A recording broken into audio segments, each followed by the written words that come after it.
আসসালামু আলাইকুম। কেমন আছেন সবাই? আশা করি সবাই ভালো আছেন। সন্তান মানুষ করতে গেলে অনেক ধরনের সিচুয়েশন পার করতে হয়। আর এই সন্তানকে মানুষ করতে হয় আদর, শাসন ২ দিয়ে। কিন্তু এই শাসন যখন মাত্রাতিরিক্ত পর্যায়ে চলে যায় তখন কিন্তু এই শাসন পর্যায়ে থাকে না। এটাকে তখন শোষণ বলা হয়। পৃথিবীর আদিমতম যে একটা বন্ডিং সিচুয়েশন বলেন, এটাকে বর্তমানে বলা হয়ে থাকে যে একেবারে মানবজাতির শুরুর ইতিহাস পর্যবেক্ষণ করলে যখন জানা যায় যে আদিম ইনস্টিটিউশন বলতে বোঝায় পরিবারকে। মডার্ন এসেও কিন্তু এই কথাটাই বলা হয় একটা পরিবারকে।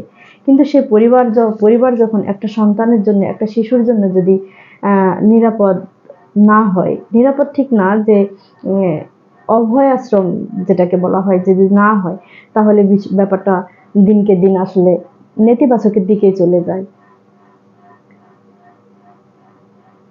এই ব্যাপারটা নিয়ে ভিডিও করতে এসে আমি কিন্তু অনেক ধরনের চিন্তা করেছি, রিয়েলাইজ করে দেখেছি যে আমরা আসলে যে পরিবারে বড় হই, যে পরিবারে আমরা আমাদের সব ধরনের চাওয়া পাওয়াগুলো পূর্ণ করে থাকি, কিন্তু সে পূরণ করতে গিয়ে অনেক ধরনের আমাদের ক্রাইটেরিয়ার ভিতর দিয়ে পার হতে হয় আর কি। যে সময় বুঝে কথা বলতে হয়। তো আর সেটা গেল আমাদের আগেকার কথা আর কি। কিন্তু এখন যারা আমরা এই সময়ে এসে আমরা যারা প্যারেন্টস, আমরা যারা এখন মা বাবা, আমাদের কিন্তু এখন একটু হলেও চিন্তাধারাটা কিন্তু একটু পরিবর্তন করা দরকার।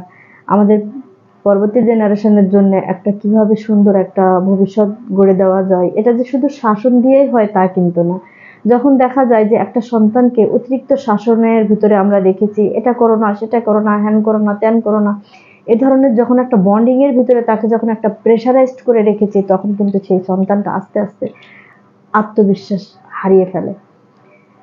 আরেকটা জিনিস যে এই সময় এই সিচুয়েশনে এসে সন্তানরা যখন টিনেজ সময়টা পার করে, তখন কিন্তু সন্তানদের ভিতরে অনেক ধরনের ক্রাইসিস দেখা দেয়। ক্রাইটেরিয়া যেটাকে বলা হয় আর কি, তারা কিন্তু অনেক ধরনের সিচুয়েশন মেনটেন করে এই সময়টাকে পার করে।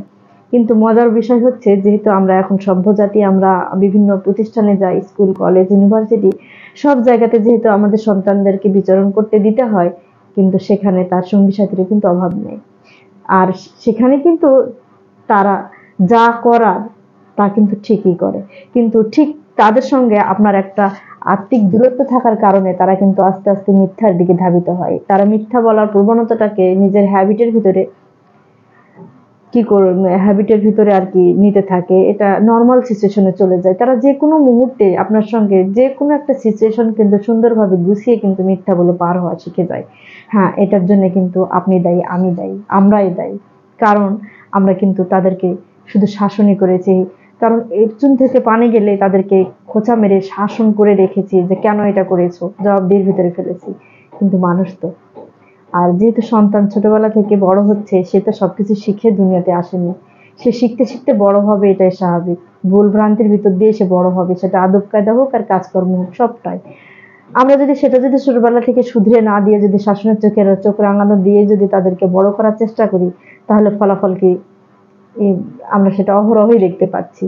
এই যে কিছুদিন আগে রেজাল্ট হয়ে গেল, এইচএসসি রেজাল্ট হয়ে গেল। এইচএসসি রেজাল্টের পরে এখানে ওখানে আমরা খবর শুনতে পেলাম যে বাচ্চারা সুসাইড করছে। তারা হীনমন্যতায় ভুগে, তারা তাদের প্যারেন্টসের সঙ্গে ওপেনলি কথা বলতে পারে না। তারা তাদের আম না বলা কথাগুলো জমা করতে থাকে। তারা অনেক সময় ভুল মানুষের কাছে তাদের কথাগুলো বলতে শুরু করে এবং সেখানে আশ্রয় নিতে শুরু করে। ফলশ্রুতিতে তার ফলাফল কিন্তু অনেক ভয়াবহ হয়ে যায়। আমরা যদি ছোটকাল থেকে আমাদের সন্তানদের জন্য যদি আমাদের পরিবারটাকে যদি একটা অভয় আশ্রম হিসেবে গড়ে তুলতে পারি, তৈরি করতে পারি, সন্তানদের কাছে যদি শুধু প্যারেন্টস না, অ্যাজ এ ফ্রেন্ড হিসেবে যদি নিজেকে এস্টাবলিশ করতে পারি, তাহলে কিন্তু এই সিচুয়েশনগুলো আর আসে না। তাই বলবো, আপনি, আমি, আমরা যারা সবাই আছি, অ্যাজ এ প্যারেন্টস হিসেবে আমরা আসুন, আমরা শুধু প্যারেন্টসের দিক থেকে সন্তানদের শাসন করব না, তাদেরকে আদর দেব, তাদের আবদারগুলোকে সুন্দরভাবে বুঝিয়ে সাধ্যের ভিতরে পূরণ করার চেষ্টা করব। মানুষের তো স্বাদ অনেকই থাকে, সাধ্য হয়তো বা সবার থাকে না। এই জিনিসটা তাকে ছোটবেলা থেকেই বুঝতে দিয়ে বড় করতে হবে। তো যাই হোক, শাসন না, আদর দিয়ে সন্তান মানুষ করুন, তার ফলাফল অবশ্যই আপনি পাবেন।